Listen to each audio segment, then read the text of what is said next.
Hey man, what's going on? As always, it's your boy B. Yeah, we had to do a little Zoom thing this evening. Things happen. Q couldn't be here with us. He didn't show up for work today, but as always, I have the lovely ladies of Live and Legit. I got first and foremost producing the show as always, Young Say in the building. Hey y'all.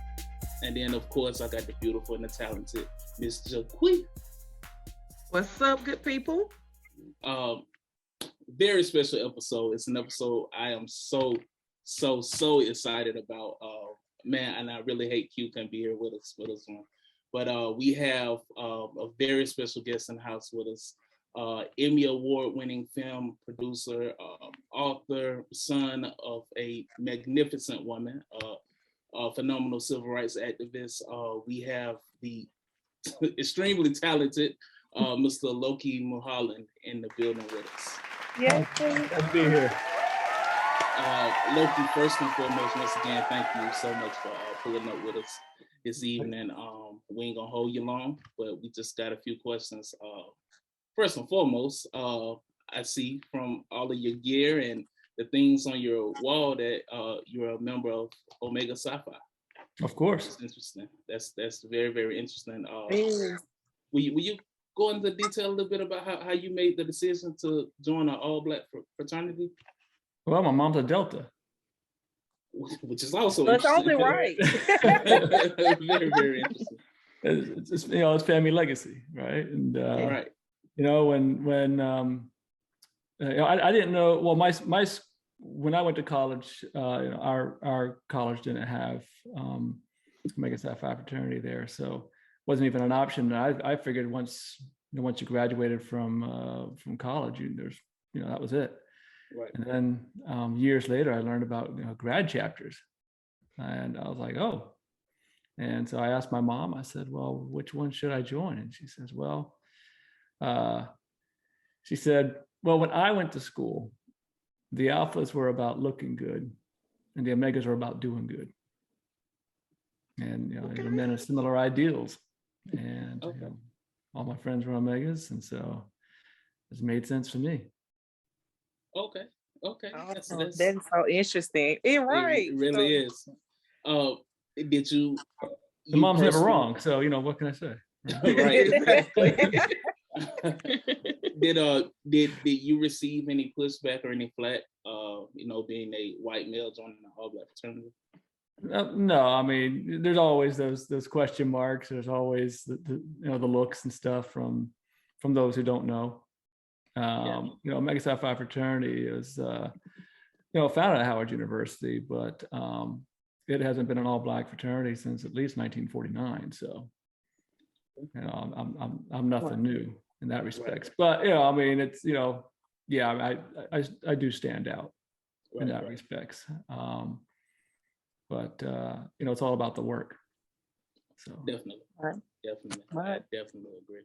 Okay. I really like that you said that it was about what they do versus just the rep that they had as far as being Omega men or a Q dog or being the hype people on campus and all that stuff. It was about their legacy that they were leaving behind. That was really cool. Yeah. Good reason to join. Yeah. Well, I mean, perception and reality are two different things. And, the things that people don't understand about Omega Psi-Phi Fraternity Incorporated is all the work we do within the community, and work in scholarship and uplift and such. And so a lot of that gets, people forget about that part.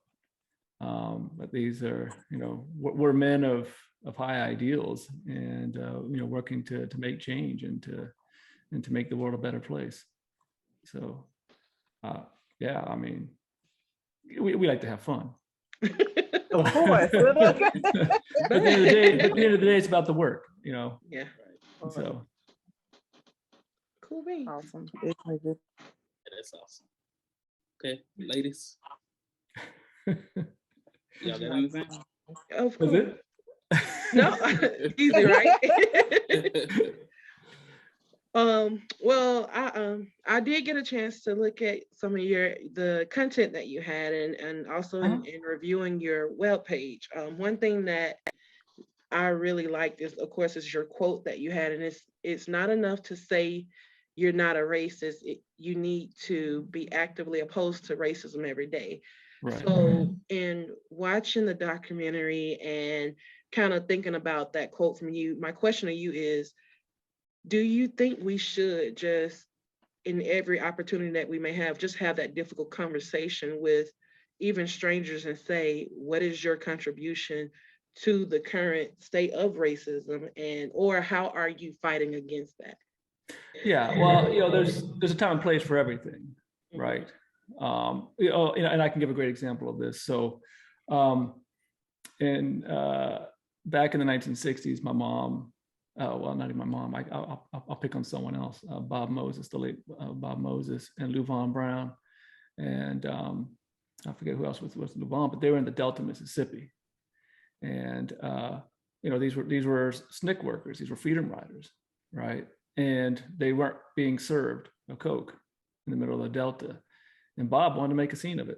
He wanted to make something of it. Look, we're civil rights workers. We're going to do this, right? And Luvon says, I'm not ready to die for a Coke. This is not the place for this. Yeah. Right. This is not what we're here for right now. And so, you need to pick your battles, but you also need to make that stand, when it's appropriate, and also how you approach people. All too often I see a lot of people, they go for the kill, right? And they want to blow someone up and talk about it on social media, and this is what I did, or have the video of it. And it's like, great, you might have won the battle, but you lost the war. Because if your goal is really to end racism, then you want to change people, Right. not beat them down, because all you did was, there they go again, right? They don't, it's so that can be the attitude of white people a lot, right? Yeah. So oftentimes, there are those moments where, hey, that's just, you can be that ally, you can be that accomplice or that activist, and picking which one is most appropriate at that moment. Standing with someone. Luvon Brown talks about this, and Luvon's on my podcast, The Uncomfortable Truth, as well as in the film, and the same name. He talks about, you see that person getting bullied, go stand with that person, right? Yes. It's not going after the bully, it's showing the bully that people are with this individual. Sometimes it's just having what I call the intellectual nonviolence, and taking that approach. Whereas in the civil rights movement, we see like the picture, I'm gonna point, there we go, the lunch counter sit-ins, right? That was the physical nonviolence. And the intellectual nonviolence is taking that step to have that conversation, because believe it or not, most people just don't know. You like to think they know, but they don't. And that can frustrate people a lot. And a lot of times I'll say, well, I'll ask right here, how many of you know how to strip an engine of a car? Right. No. Gap a spark plug, right? I mean, I can't. I don't know any of that. And well, why don't you know? Because all the information is there. You can go to YouTube right now and look it up. Just because the information's there doesn't mean that's where you are. That doesn't mean that's the zone you're in. So you have to be willing to meet people where they're at and bring them along, right? So I had a situation where there was a middle-aged white guy, college educated, came up to me and said, "Do you really think the Confederate flag is racist?" Now in my mind, I'm going, "What the hell is wrong with you?" Right? The outward side of me, I said, "Well, what does it represent?" And he said, "Well, I don't know." Now I know he came to me because he felt I was a safe person to come to have that conversation, right? He said, "Well, I don't know." I said, "Well, it represents the," again, I'm going, "What?" I said, "Well, it represents the states that seceded from the Union." He goes, "Oh, that's right. That's right." I'm like, "Okay." And he thought this was a trick question, maybe. So I said, "Well, why did they secede?" He said, "State rights." And I was like, okay. The right to do what? And that's when he paused. He said, "Own people?" I said, "Well, yeah, we call it slavery. It's okay. You can say that word." I said, "Is slavery racist?" He goes, "Well, yeah, of course." I said, "Okay, well, if slavery is racist, then the Confederate flag must be." And he goes, I never thought of that. Wow. So then I took it a step forward, because this is at the time when, after Dale Roof, went to the church in Charleston and killed the parishioners, right? And This was shortly after that when they started taking the flags down from the state capitol buildings. I knew that's why he came and asked me about this. I said, no, I know why you're asking. And I explained that. And I said, now, do you know when those flags went up? He said, no. He just assumed that it was, right after the Civil War or something. I said, well, no, they went up right after Brown versus Board in '54. And it was the southern states' way of saying, we stand for segregation. You can't tell us what to do. State rights, talking to the federal government. I said, now is segregation racist? He goes, well, yeah. Okay, well, if segregation's racist, then the Confederate flag must be racist. He's like, yeah, okay, I got it. Now, I'm not saying he had some come to Jesus moment there, but you reap what you sow. And those are the seeds I was trying to plant with him. But if I had just blown up on him and got the points for it, the likes, whatever else, okay, that wouldn't have changed anybody. And if you're really about ending racism, then you got to be about the business of doing it, whatever that might look like. Now, that's an easy thing for me to say as a white guy who doesn't have to deal with the microaggressions and everything else on a day out basis. But but that's my role as well, because racism is a white disease we ask everyone else to cure. Right. I actually think when you mentioned microaggression, I guess it triggered something in my mind. I actually think, and as a matter of fact, I've heard a white person actually mention that they hear more racism than we would actually see as Black people. Because I guess more racist people feel comfortable coming up to random white people with their racist thoughts or racist jokes. So whereas with us, it's hidden, it's a thing that they don't want to show, but with you guys, it'll be more freely shown. Yeah, I mean, that's an interesting way to put it as well. And silence is acceptance. And that's that moment where you got to say, particularly, especially amongst your friends, especially amongst your family, or your coworkers and such, is like that's not appropriate, right? I don't appreciate hearing that. I had a situation where I was caught off guard, and I was put in a situation where I had never experienced before. And I was with a coworker. We were coming back from this trip, and there's a whole bunch of us, and we're at the airport, and gentleman sitting next to me. Now there was this couple that was, so we all got to bring our significant others and so forth. And there was this gay couple just on the other end, had their earbuds in and just watching a video, just like anyone else might, sharing earbuds and stuff. And he goes, that's pretty neat. The way they could do that in front of us, that they feel comfortable around us. I'm like, what? He goes, I think it's disgusting, but good for them. And I didn't know how to respond because I had never been confronted with something like that before. And there's intersectionality and so forth, but that was just like, whoa, I wasn't prepared. I hadn't practiced, my nonviolent technique, right? In response to those that sort of situation. And it gnawed on me the whole flight home, my drive home from the airport. And finally I called him. I said, hey, I want you to understand something you said. He goes, what did I say? I said, well, this is what you said. I said, and I want you to understand that my silence wasn't acceptance. I just didn't know how to respond. I was just flat-footed. He goes, oh no, that's no, no. Hey, look, I have a lot of friends who are gay. I was like, okay, I have a lot of friends who are Black. All right. Work around. And I said, well, how do you think they would feel if you heard you say that? Right. He goes, wow, I never thought of that. Which just tells me again that people just aren't thinking. And obviously intent and impact are two different things, but we got to get people thinking. And so it's just those opportunities that allows them to make that next step, forward, and and allow people. We all make mistakes. None of us are free of sin, but we all got to be willing to help, to treat others the way we want to be treated. And again, it takes some of us aren't ready for that. I remember Hank Thomas, when I was interviewing him about the freedom rides and so forth, he talked about nonviolence. He says, I'll be honest with you, sometimes I couldn't get my nonviolence on. And you were told if you couldn't do it, do not get on that bus, do not sit at that lunch counter, do not get involved in that march, because the only thing you're going to do is set us back. The only thing they are looking for is an excuse, right? And they're not going to blame the people who are attacking us. It's us fighting back, right? So if you can't do it, don't go there. So, very good approach. Yeah, it's a phenomenal approach, and it's something I never even thought about. And even the clever ways that you found to come back at people is something I guess all of us could really learn. I know that's something I struggle with.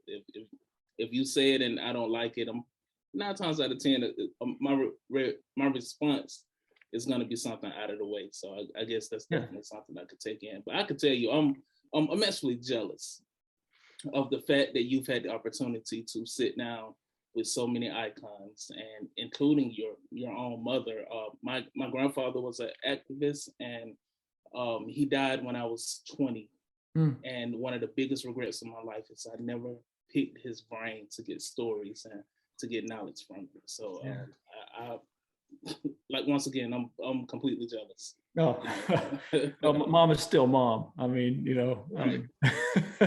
I was with her today, as a matter of fact, and stuff. And there were still little things. I was like, man, I just got here, Mom. Well, I got some things I need you to take a look at. Blah, blah. Can I rest for a moment? She goes, no. And then I'm getting ready to leave. You're not gonna eat this food? I'm like, just put it in a container and go. I gotta get on the road for 2 hours, And I'm like, oh, Mom. But yeah, mom is mom. But she's wonderful. And one of the fun things we've been able to do is I have a TikTok channel. That's my name, and I interview my mom on there a lot and stuff. And it's stories that you don't hear from the films and so forth.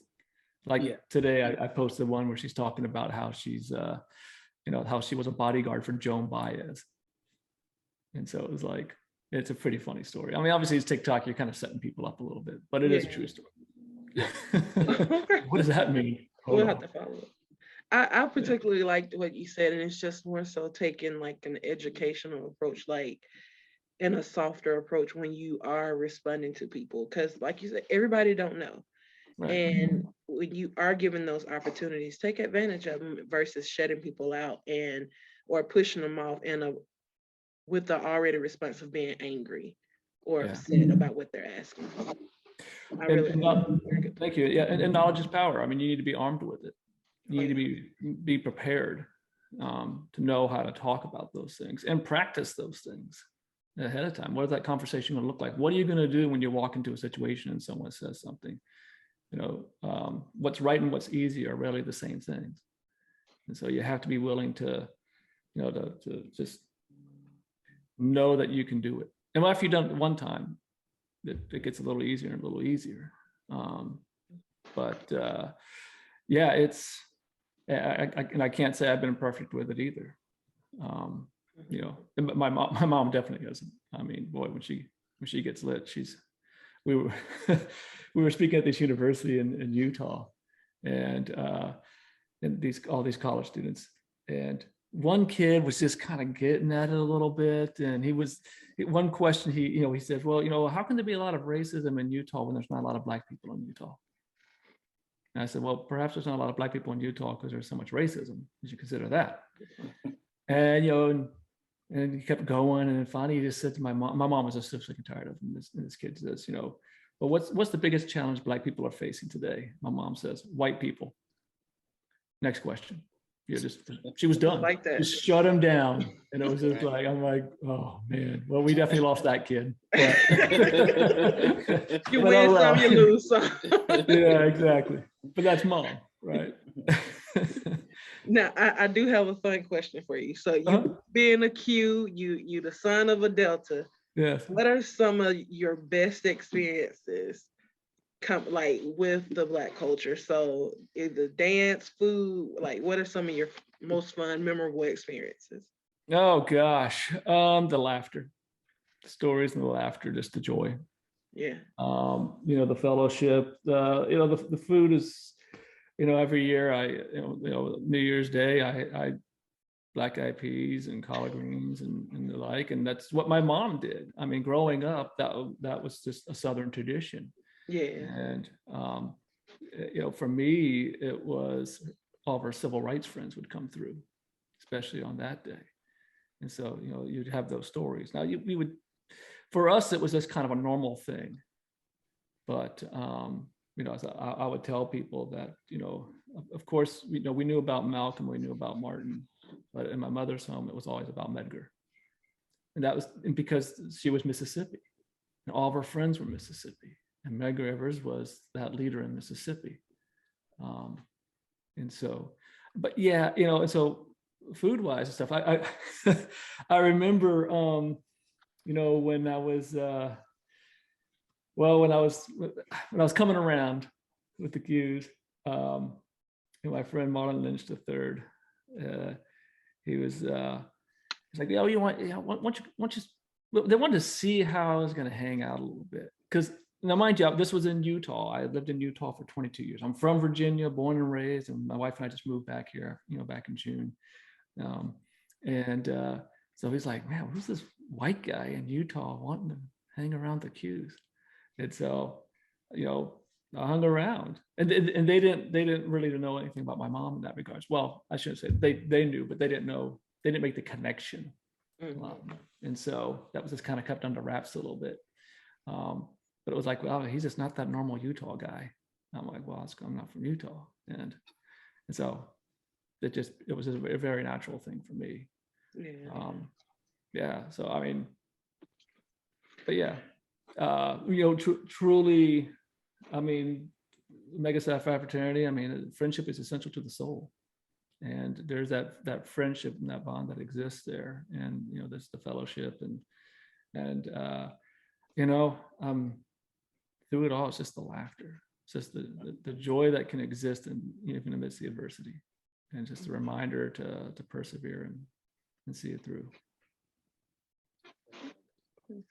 It's funny. I was telling my aunt, who's also a Delta, that I was going to be doing an interview on you, and I was giving her a little brief history about your mom, and I said, believe it or not, she's a Delta. She said, "Tell her I said hey." I'm like, well, I'm interviewing her.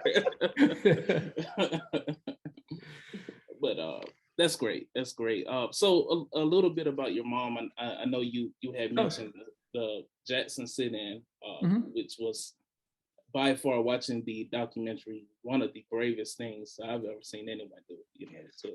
To insert herself into a situation that she wasn't even in, but just come to the aid of her friends. That was amazing.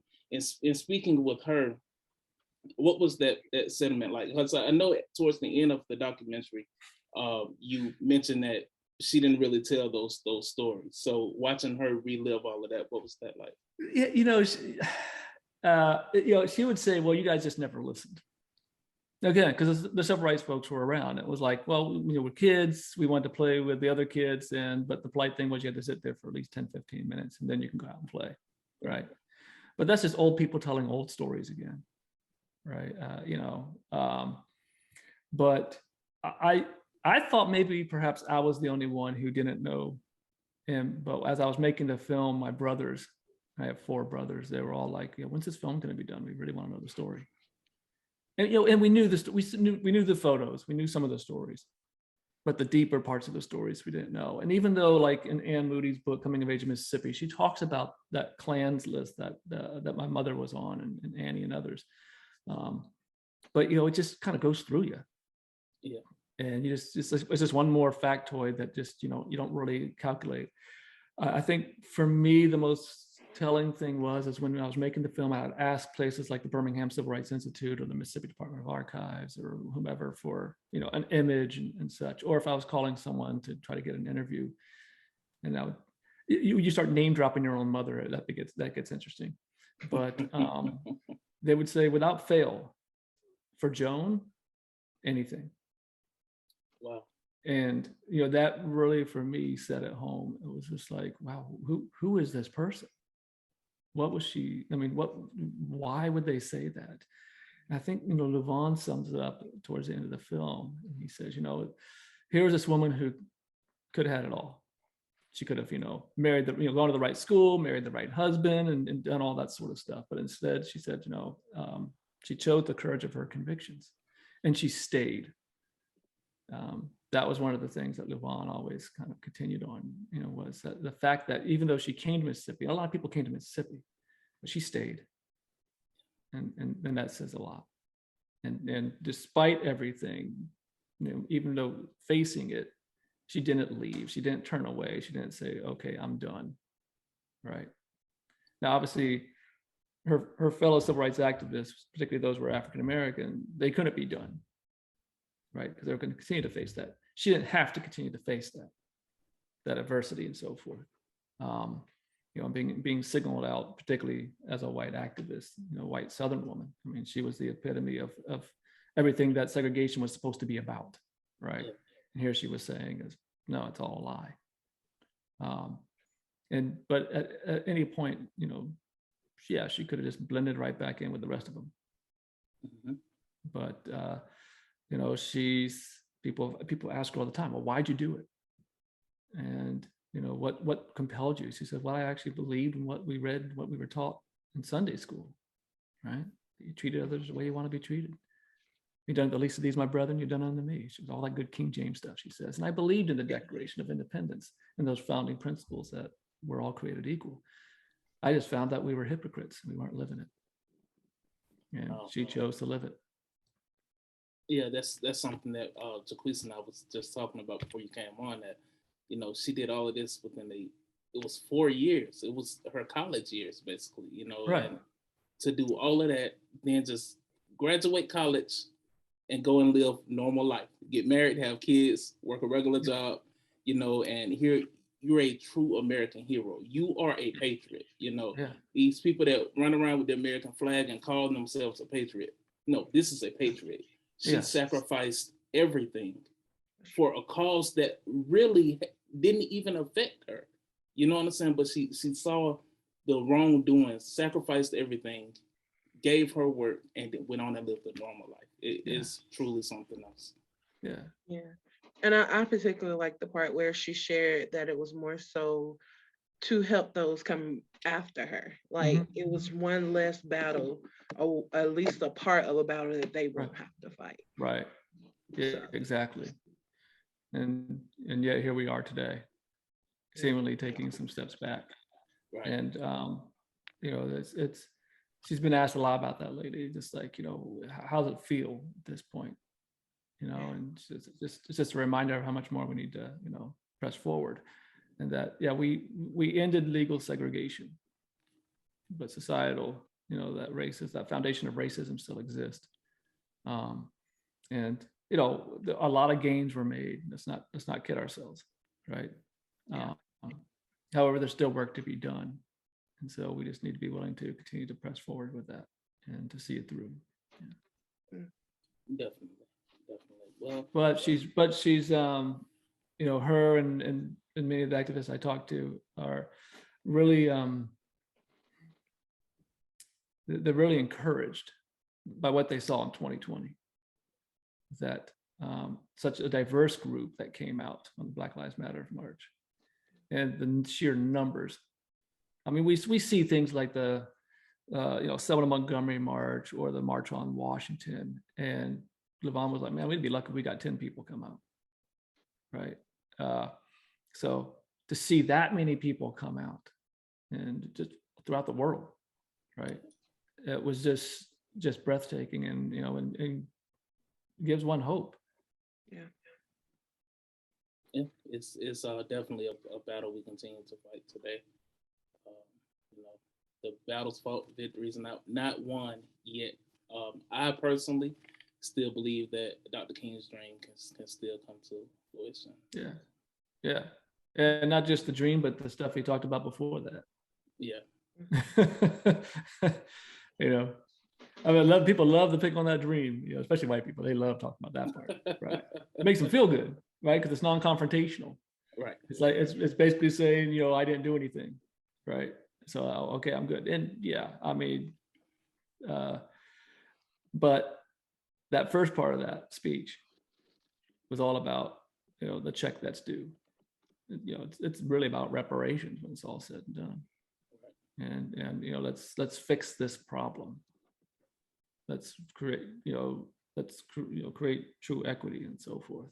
And that's, towards the end of his life, that's what he was fighting for, was, the rights of poor whites and blacks, right? It's the Poor People's Campaign. And he knew that if he could bring that coalition together, game over. Yeah. And that's why it's constantly used as a tool. That I don't say his name, but that twice impeached former president, he used that quite a bit. Right. The us against them. There's the horde of immigrants that are coming through the border, and this sort of stuff going to take your jobs, and and then the whole threat of the urbanization of the suburbia, and so all that sort of nonsense, right? All the same dog whistles over and over again because they work, but that economic threat, and yet you might be poor, right? Because there's nothing he was ever going to do for the middle class or lower class, right? But you might be poor, but at least you're not black, or at least you're not them, right? And that's the same thing that's always been used. And yeah, we'll let you get away with a few things, and that's where they became empowered to be a Karen and be so out there and feel that they can get away with it. Yeah. You enlighten me. I consider myself a historian because I love reading, especially about the civil rights movement. Yeah. And I knew about the Poor People's Campaign, but the way you just put it together, he knew if he could bring the poor people together, they could complete everything. You know what I'm saying? Because number one, there's strength in numbers, and we're pretty much fighting the same battle. The difference is we're just of different races. Right. That is absolutely amazing. And let's be honest, he wasn't killed for civil rights. Yeah. He wasn't. That wasn't what he was killed about. So, because he was on to something even bigger than that. Right. Definitely. Before we get out of here, you want to talk about the foundation and the work that y'all are doing? Sure. We can keep going. I'm on. You got more questions? Ask them. Okay. Okay. We're here. Camera's rolling. Yeah. That's well, our foundation is named after my mom, the Joan Trumpauer Mulholland Foundation, and we exist to end racism through education. And we do, we have curriculum and such for schools, and we try to provide those for, free of charge or practically feels free for a lot of these teachers. We have all the films that we do and the like, and we have scholarships that we're doing with, right now we got one with Virginia State University. It's the first, one we've working with. That's I gotta make sure I got phrases right. First generation HBCU students, right? So that's what we're starting to work with different, HBCUs with that. Right now we've got a fun program that we're doing with once a week. We're providing a micro grant, $250. Each week someone is selected to receive that. Different categories and stuff. It could be teachers, it could be students and stuff. But and then we have obviously all that requires my mom and I, we go speak a lot, and when we get those speaking honorariums and stuff, that goes right back in the foundation, and we continue to kind of create more work. And then we also have what's called sustaining members. So kind of like the NPR model, right? A monthly recurring donation, you get a coffee mug, right? In our case, a $10 monthly recurring donation, and you get access to all of our films and all the additional content that we have. I think right now, we've added like 9 new pieces this past month, and 2 of them were podcast interviews that we did. One was a 4-part interview with Devery Anderson, who's the author of basically the Bible on Emmett Till, which was turned into the Women of the Movement piece that the people have been watching lately on Emmett Till. That was taken from his book. So we have an interview with him. We have an interview with Jane Elliott, Brown Eye, Blue Eye. That educator. So yeah, there's just a lot of neat. I have a Ruby Bridges one I got to put up too, but yeah, we so continue to add more content like that, and we just shot another short documentary that we'll hopefully have out in probably May, and it's about this gentleman named George Sally, who every day, he's 92 years old, and every day he goes to the Edmund Pettus Bridge to pray for the man who beat him on Bloody Sunday. Wow. Wow. And why does he do that? And in addition, I'm also working on a diversity and inclusion training modules that will be an online modules for organizations. So 12 modules, each one's about 20 minutes long, that incorporates my mom's story and different elements of the films. And it takes that approach I was talking about, that intellectual nonviolence. But you're going to learn about history. You're going to learn about how bias works and so forth, and everything else that plays into that. But it's really, at the end of the day, about creating empathy. And that's really what is needed to move the needle, is that understanding. Right. And that ability to go, oh, I didn't think about that from someone else's perspective. Right. So yeah, we keep busy.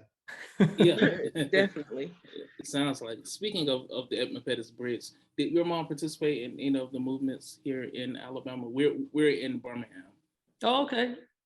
Well, she participated at the end of the Summit of Montgomery March. There was a call that went out to go to Montgomery, and so she and a group took the train down to Montgomery for that last day of the march, and they marched in to where Dr. King gave his "How long, not long" speech. Yeah. And she said that's actually the better speech. And she goes, I Have a Dream was this kind of pie in the sky type stuff. And she's like, the students were like, this sounds great, but where's the action? We need to do something. Right. And How Long, Not Long was about, let's get it done. Right. On the train ride back, it was interesting. We met a lady who was actually, she was a little girl, and her mom took her on that same trip, that same train. And my mom didn't remember this. They had never met at that time. But on the ride back, all the shades were pulled down, the lights were off on the train because of the snipers that they were worried about shooting at people. Mm-hmm. Little thing we never hear. Yeah. My mom always kind of pops out these little things like that. Okay, oh yeah, that's right. Yeah, we did get shot at this one time. It's like, how do you forget that? I actually literally asked that once, and she was like, well, after a while you kind of lose track. I'm like, yeah, okay. But believe it. I mean, she's got so many stories that we don't even know about. That just that was just everyday life in that respect. Yeah. Well, one of the things that stand out to me about the Montgomery March, on the way back, once they were leaving and everyone was, dispersing, there was a white woman, and I can't remember her name, but she was actually killed that night. Taking people back to sell. Yeah. So I think she came out of Detroit, and I always mess up her name, so I don't want to say it. It begins with a V.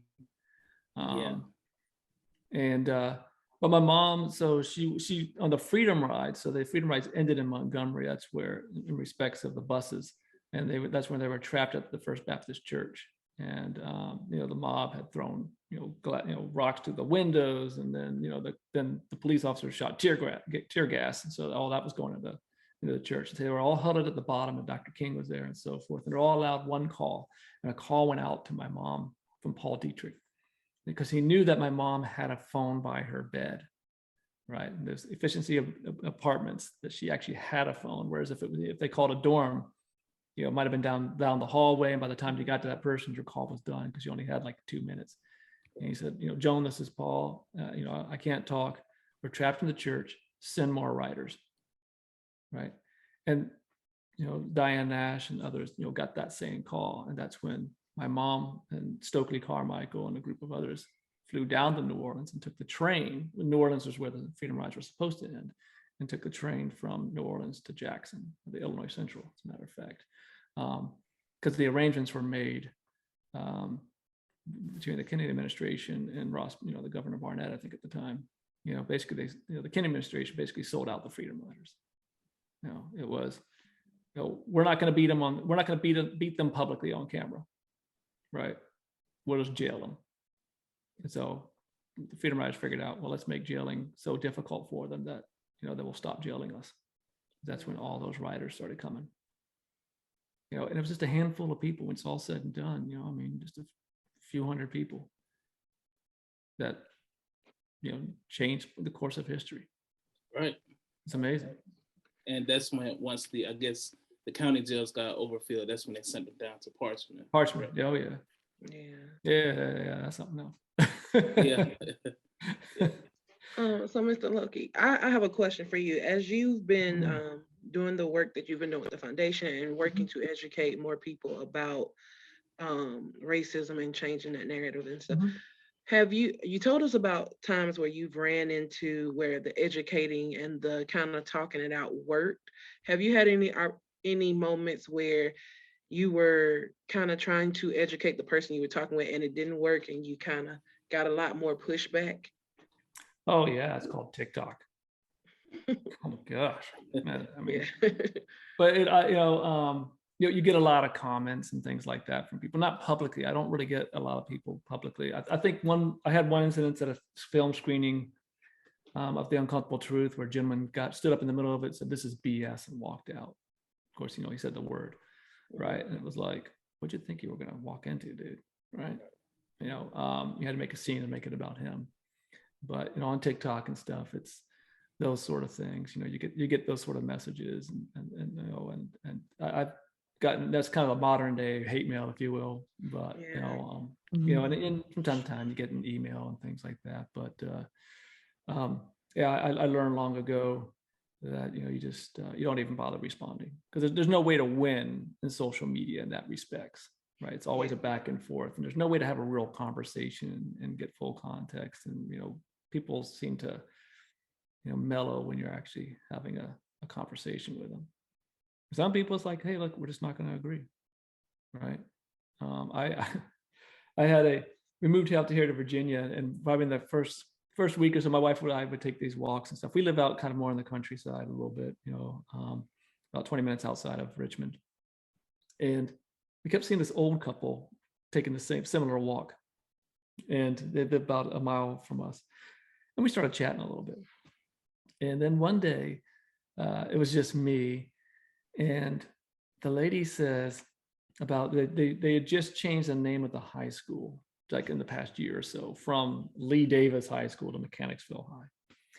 And someone drove by. Oh yeah, she teaches over at Lee Davis. I said, you mean Mechanicsville? She goes, well, yeah, she goes, well, that's because that's the woke name now. They changed it because they're trying to be PC. And I said, well, no, they changed it because they were traitors. She's like, what? And then the next day she comes back at me and to try to explain to me how they weren't traitors. I said, where are you from?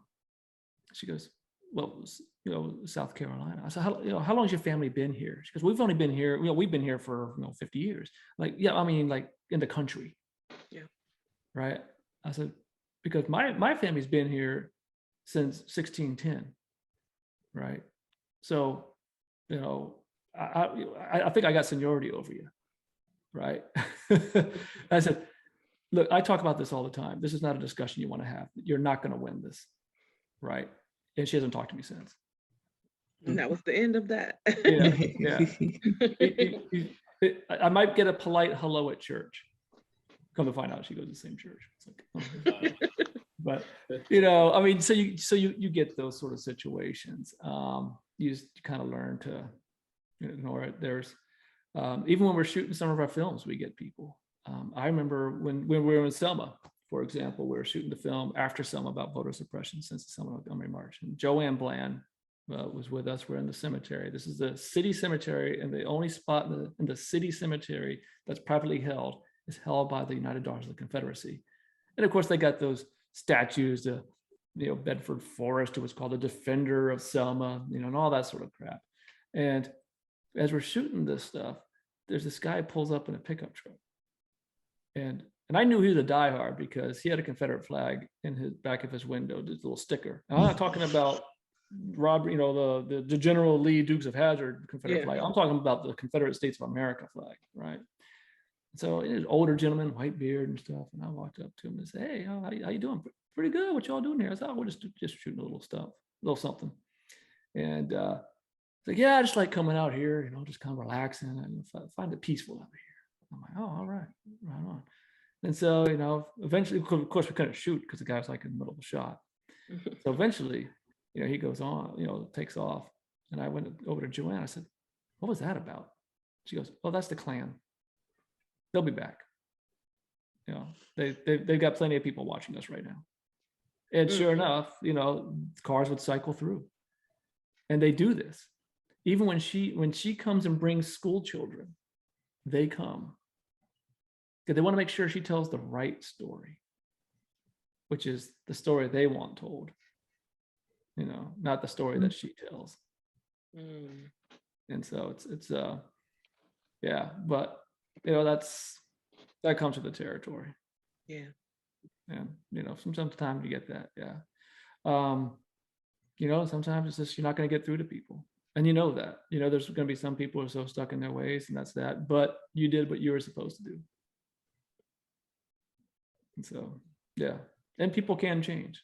We got to allow people to change as well. Miracles do happen. That's true. Good point. Yeah. That is definitely true. It's true. So, as my mom had said, I can't do everything, but I can do something, because doing nothing's not an option. I've been asked in the past, would you have sat at the lunch counters? I'm like, I don't know. I'm just being honest. I don't know if I would have actually sat at those lunch counters like my mother did. It's a special kind of crazy, special kind of, something else. So a different type of character that those kids had, and they were kids. John and Diane and my mom and such, they were all kids. Even with me being Black, and in that time and area, I like to think like I would have had no choice but to do it. But at the end of the day, I don't know. How bold would I have been to sit in, or to be a part of the walks and the marches and things like that. And not everyone could. Yeah. A lot of the students couldn't get involved because that was the threat of their education, and their parents had put all their hopes in them, right? Made sacrifices. Some of them couldn't do it because their houses would be bombed, or they could lose their jobs. And so people found different ways to do different things. Not everyone could sit at those lunch counters, right?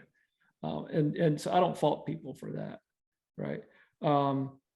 But you find ways. So after that famous sit-in, they went back to a salon, and and people did their hairs, and they wore pantyhose back then for the ladies, and they were cleaning off their pantyhose and getting them fed and those sort of things. Representative actually, I think it was Representative Benny Thompson's mother's place is where that took place. He's also the one right now that's in charge of investigating the January 6th insurrection. Kind of full circle. But everyone had a role, as long as everyone was doing something. And there were even to give credit where credit is due, so there was the help, right? And white women whose you knew their husbands were probably in the White Citizens Council and so forth of the Klan, they were handing money to the help to get back to the NAACP and stuff. They would secretly hand off money and support, because they knew they couldn't do it openly, but they could find ways to do it. Because they knew it, many people knew it was wrong, but they just didn't have that extra level of courage to get out there and do something. They couldn't be my mom, right? But they were doing what they could do. There was a guy who his role, unbeknownst to a lot of people for years, was he was kind of a Robin Hood. He would ride the rails and rob jewelry stores, take the rings, sell them off in the next town, hawk them off at whatever place he could sell them at, and then give that money to the NAACP. Now, I don't endorse that, but that's what he did. That's what he was good at. Right? That was his thing. I do films. I tell stories. I those are the things that I do. Yeah. I take the gifts and the talents that I've been given and I've been blessed with, and use those for that purpose. And so I think that's definitely. I'm sorry. No, I think that's definitely a point that needs to be made, especially with how everything is today. We try to make it seem like everybody has to march, everybody have to be, out there riding or whatever it may be that they're doing. And like you said, there's other things that can be done. Just because I'm not in the street, that doesn't mean I can't help the cause. Right. There's other ways to fight. And they're working behind the scenes. Yeah. And don't be a social media, activist. It just, I mean, there's roles for social media in that. We've seen, the power of that, but merely just posting something isn't enough. I mean, I don't want to knock it if that's all you feel you can do, but at the same time, it's like, you can easily delete that. And it's really about, at the end of the day, the real change takes place face to face, person to person, right? A letter campaign about the lunch counters wasn't going to change the lunch counters. It was sitting at the lunch counters. It was riding on the buses, those sort of things. When people had to confront the realities of what they were seeing, of how wrong it was, that's when things changed. Yeah. Talking about it, yeah. Everyone can go, yeah, I think it's bad. It's unfortunate, but what can you do? Yeah. Well, you can do something, and that's what people did, and that's what people continue to do. Mr. Loki, I have a question. Yes. Do you feel as if just with modern racism, which we still see so much of it now, do you feel it as if it was a greater impact now versus when it was in the 50s and 60s? Man, well, not having lived then, I can't speak Right to then. Right. The impact is we're all living in now. Right. So the impact is now. Mm-hmm. Right. There were things that my mom said that they took care of legal segregation. Right. Mm-hmm. So people can use the same restrooms and sit at the same lunch counters and eat from the same lunch, all those sort of things, right? Ride the same buses. But there's so many other little things, and there's these moments where it's more exposed than others. Of course. Right. And this is definitely one of those times where people feel more emboldened and empowered. And so, but again, it's like once they expose themselves, now we know where the targets are. Right. Right. And we shouldn't be surprised by any of this either. I mean, the backlash of the marches in 2020 is anti-CRT, right? Obama is, the backlash to that is, he who should not be named, right? So I mean, it's but there's always that progress, and we're trying to form a more perfect union. But I'm surprised, at how, I mean, I was more shocked by Ahmaud Arbery than I was by George Floyd. George Floyd, I could expect that because we had seen that from the police. Right. Ahmaud Arbery was just chasing a man down the street. I mean, it was old-fashioned lynching. I mean, that's what really shocked me.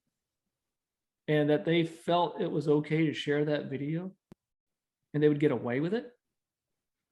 I mean, that's just like the lynching photos that we have archived today. That people would stand there and take pictures next to the bodies.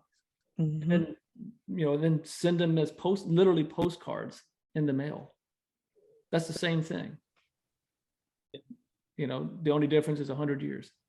Mm.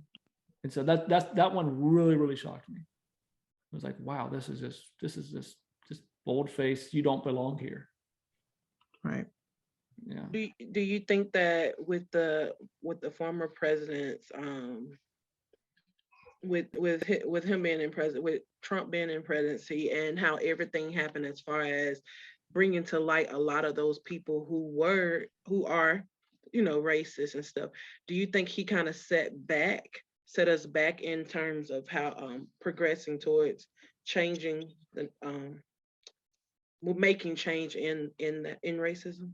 I do feel there is a setback in respects of, again, that emboldened empowerment that you have people at all levels of government, particularly local governments, setting up roadblocks and such, and then going, okay, yeah, I mean, particularly rolling back the voting rights, right? Those sort of things. That I really do feel. But at the same time, it empowered another group of people. It lit a spark, and saying, wow. I mean, the echo the words of Fannie Lou Hamer, just sick and tired of being sick and tired, and getting out there and doing something about it and challenging every step of the way. I kind of feel like people got a little too comfortable with Obama, right? Particularly white liberals, right? And then the shock of it all was like, wow, okay, we got to start doing something ourselves. So that now to come back on Mount Aubrey, because even though we can sit there and go, oh my gosh, how horrible was this? Despite a nearly all white jury, they got a conviction. And then for the judge to pause that silence for a minute and what he had to say, and when he had that that silence for a minute, and says, now he was basically hunted down for 5 minutes, right? That was just 1 minute. So I mean, and for that to happen in Georgia, I mean, that's progress. Yeah. And we should recognize that progress, and because when we do that, when we applaud that, it tells other people that, okay, I can do it too, in regards of, I can, have the courage to make sure that there's the proper verdict, quite frankly. That's me, but. Definitely. Sarah, do you have anything else? I know you kind of got. I know. Look, I have so much stuff to say. Oh, you're making a 3-part series. All right. And all I got's football tomorrow, so don't worry about it. Just really because growing up, and not just to really talk about myself, but my dad's family is from Selma. So I was just so stoked to know that I would be able to share this time with you and just kind of, hear from you and talk with you. But, I went and just did my research and just looked up with both you and your mother, and just, just hearing your story, and I almost feel as if I could say I'm the same, just being in your shoes. So it's just amazing, and just hearing from you and your insights on a lot of things. So awesome. The freedom, learning about the Freedom Riders was one of the first things that my dad just really sat down and talked to me about. And I was so amazed as a child, just hearing, that these people were standing up for what they believed in, getting on the bus and going to do sit-ins and whatnot. So it's so awesome. And here I am 30 years old, and, I'll go and tell somebody that doesn't even know about the smallest things with Black history or whatnot. Yeah. So it's just really awesome. Well, and you think about, thinking of Selma, and obviously I did the film with Joanne Bland and Carol Anderson, and Joanne is like queen of Selma when it comes to civil rights. And, she was 11 years old and had already been arrested 13 times when she was knocked unconscious on the Edmund Pettus Bridge on Bloody Sunday. Right. And she had been jailed for 8 days in the, what do they call that? The Selma, I forget what they call it. I asked her. I was talking to her today about this, and she told me the term. But basically, there was this prison that they put the kids in, and but it's not called a prison. It was called something else. Right, but for children. So yeah. And I mean, it was one of these things where they had no blankets, and it was dry beans for food. 8 days of this, and it was cold. I mean, so I mean, this is what they were subjecting, people to. But they get out, and keep on keeping on, right? I mean, that's to me, that's a powerful testimony. And Joanna's still out there doing it. Wow. All these years later. Yeah, she's wonderful. That's amazing. Of course, second, I called you, I was like, how's your mom doing? I'm like, here you go. I'm like, God, what's your question? I was like, all right. Yeah. That's amazing. So coming up on the Martin Luther King Jr. holiday, and you headed right into Black History Month. Any big plans or engagements you guys have coming up? Oh, my mom and I are going to be, we got this snowstorm coming in on the eastern nor'easter thing, and it's supposed to swipe right through where we are. And I think it's supposed to hit after we get on our airplanes. So, but we're supposed to be flying out to Michigan, and we've got got an event with the school district out there with 1,700 educators. And then we've got Ferris State University. This is all like north of Grand Rapids. And so that's MLK Day, and then we fly home the 18th, and then on the 20th we fly out to Memphis for a couple of events with the Deltas out there, and then get home, and then it's just every few days we've probably got something going on. I can't even think what they are at the moment. But it's it's that time of year where we get the opportunity to share with people, and they really just want to know that history. We look most forward to is the assemblies that we get opportunities to do at times with students in elementary schools. I had a teacher in Mississippi, of all places, reach out to me just a couple of days ago and said, "You were reading about your mom in our newspaper called Studies Weekly. It's a publication, a curriculum. And, we took these quotes from her and put them on the walls, and the kids were just, who is this lady?" Right? He said, "We just want to let you know that the fire she lit still burns." So I called her up. I said, "Hey, I really appreciate that. What grade is this?" He was 4th grade. I said, "Great." I said, "How'd you like to do an assembly?" Like, "Well, what do you mean?" I'm like, "Well, with my mom and whatnot." Like, "Are you kidding me?" I'm like, no, we, obviously we have to do Zoom, but let's do this. And we were supposed to do it today, but COVID hit the schools. They had to shut down the school. But but we're going to do this. Don't worry. We're going to get it done. And the kids are excited to be able to, to meet history. And the most important thing about my mom's story is, even though we get, enthralled by the freedom rides and so forth, and here she was, I think it was like, by the time she was 23 years old, she'd been involved in about 50 sit-ins and demonstrations and the like and stuff, and all this craziness. But the decision that she made was when she was 10 years old, and she saw the reality of what separate but equal really was, embodied in this schoolhouse for Black students, and said, "This is wrong. I'm going to do something about it." She didn't say, "This is wrong. Oh, well," or "Can you take care of it?" or "What can I do?" She said, "I'm going to do something about it." 10 years old. And so, and the beautiful thing for me is that kids see that. And the other beautiful thing is representation is important. And so white kids see that. They see themselves as being part of the solution to the problem that we created, even though we don't want to admit that we created it. And there's power in that. And it's not just Black people who can look at my mom and go, "Okay, they're not all crackers. Okay, good." Right. But, let's be honest, right? Right. But at the same time, it's like, okay, yeah. But, that's just kind of I think that fabric of humanity that we can all see. And, because we're all the same when it's all said and done. As Jane Elliott said, "Look, I hate to break it to people, but we all came from Africa. So get over it." Right. We're all human. There is no race, not even scientifically, just the social construct. Right. Mm-hmm. Yeah. Definitely, man. I'm blown away. We had this whole plan. We were going to end the interview and then go on with our normal crazy show and all of this. But hey, I'm just getting started. All right. This has been awesome. Just to be honest with you. Ladies, do y'all have anything else? No, I learned a lot. Thank you. Right. Thank you so much.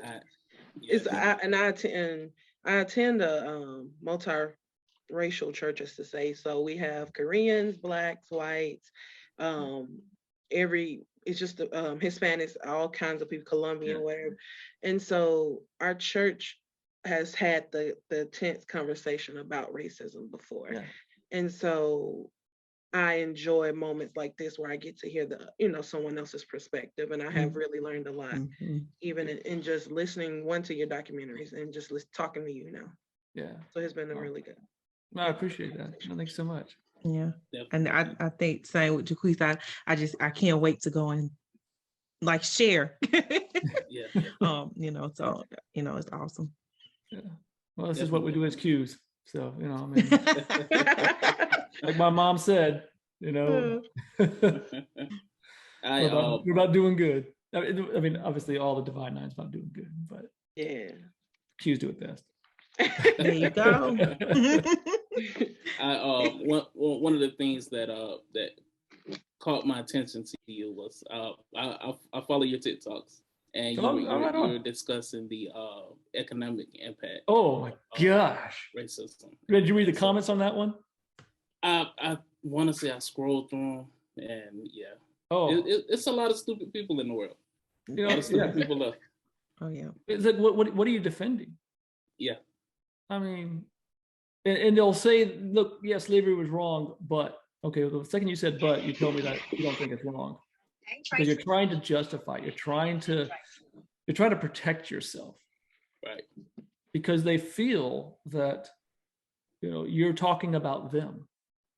It's like, this has nothing to do with you in respects to slavery and so forth. It's about talking about history. You never owned anybody. At least gosh, I hope not.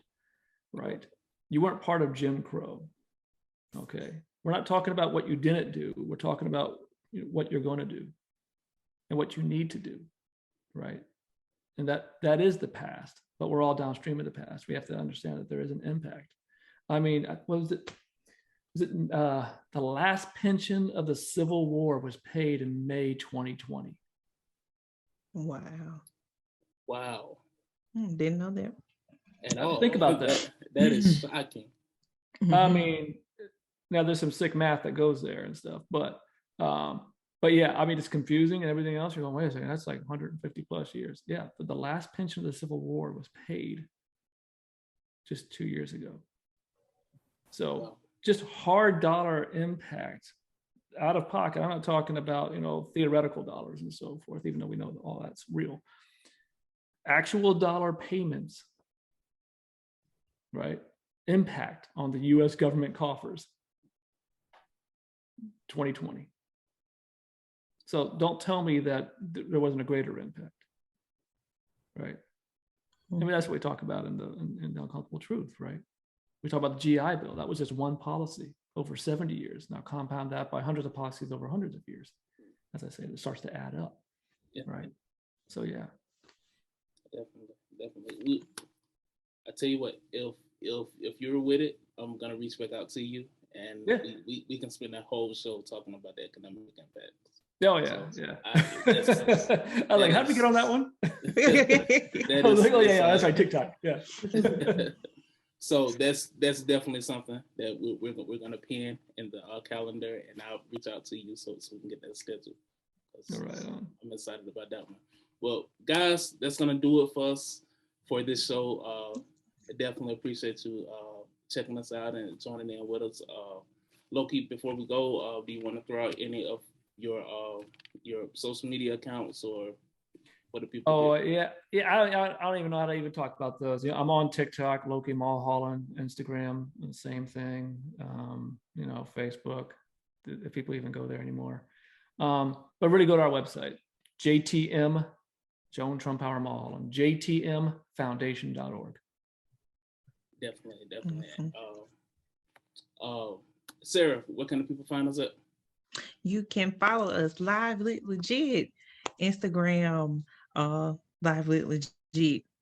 I feel like I'm missing one other one. Instagram. Twitter. Instagram, Twitter. Yeah. Look, I'm over here just still like excited. Like Live Lit Legit. Like, yes. Definitely. And be sure to check out our website, livelitlegit.com/shop. Shop with your boys. We have a whole new lineup about to come out. I'm so excited about it. I haven't even talked to the team about it, but we're about to be the belts of online shopping. Not built. Okay. This is live? No, it's. I was like, whoa, all right. I was like, man, we went way over 20 minutes. But that's all we have, guys. Once again, thank you for joining us for this wonderful episode. That's a wrap.